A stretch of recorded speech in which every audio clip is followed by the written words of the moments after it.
Well, you see, maybe you should have opened a wizard school, explained Carmen regretfully. The snow machine was doing its best, but it had been the most glorious summer in Scotland. Although Carmen wasn't 100% sure the unexpected heatwave was altogether welcomed by the tourists who wandered up and down Victoria Street, wearing their prescribed summer outfits for visiting Edinburgh. Trousers, a fleece, and a waterproof jacket, and carrying increasing amounts of it around in their arms. Everywhere, small children were tearing off woolly hats and gloves, except for the film extras, of course, who were sitting unnaturally still, dressed like Victorian urchins. Carmen thought, slightly uncharitably, that she should probably get her 11-year-old niece Pippa down. She was very good at sitting still and looking slightly frightening, like a tiny stern ghost. She reminded herself that it was hardly Pippa's fault that at the age of 30, Carmen was still living in her sister's basement and had to deal with toy ducks in the bath due to the number of children, 4, who lived there. The housing crisis was purely theoretical, she reflected a little glumly, until it affected you. Edinburgh wasn't just expensive, it was absurd, solar levels of expensive. She might as well have planned a move to Buckingham Palace. Fortunately, her sister Sophia, currently on maternity leave, didn't seem to mind too much. "Okay," said the director, who was tiny, with a long ponytail, little round glasses, and dressed entirely in black, as though he'd walked into a shop called Directors Are Us. Carmen wondered if he spent a lot of money on beard trimming.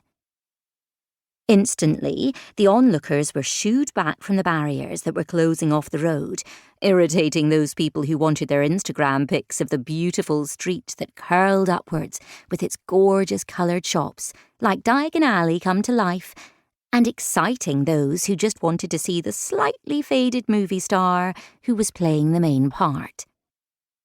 The slightly faded movie star, Lind Stevens, marched on set. He was wearing tartan trousers and a huge jumper that looked incredibly expensive. Idra stuck out her chest, just in case. "And action." Carmen caught herself smiling. She couldn't help it. It was exciting. Come Christmas, this would be on a streaming service, and it would be her shop. Well, Mr. McCredies' shop, strictly speaking. But Carmen was certain that they wouldn't have picked this location if it hadn't been for her hard work, turning the shop into a lovely place to visit.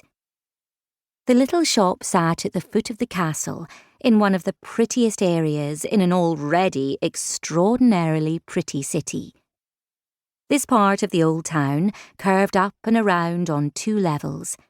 Victoria Street in West Bow, from the Great Grass Market, a huge open space that had always had markets, but was now also full of cafes and bars and people partying.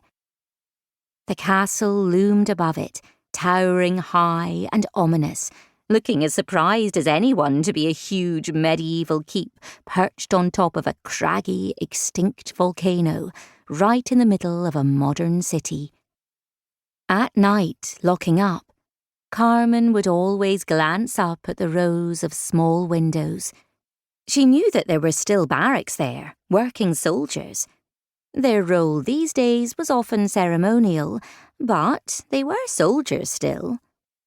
She liked to think of them, treading the stones that had been trodden by soldiers since the 12th century, a battalion, a safe haven under the castle's drawbridge. Also, they were unbelievably sexy in their checked hats and sweeping kilts, especially if you caught them marching. Sometimes they came down to buy Jack Reacher novels or to ask for advice on what to get their wives and sweethearts far away. The buildings of Victoria Street connected the Grass Market through West Bow and on up to the Royal Mile, so it existed on several different levels.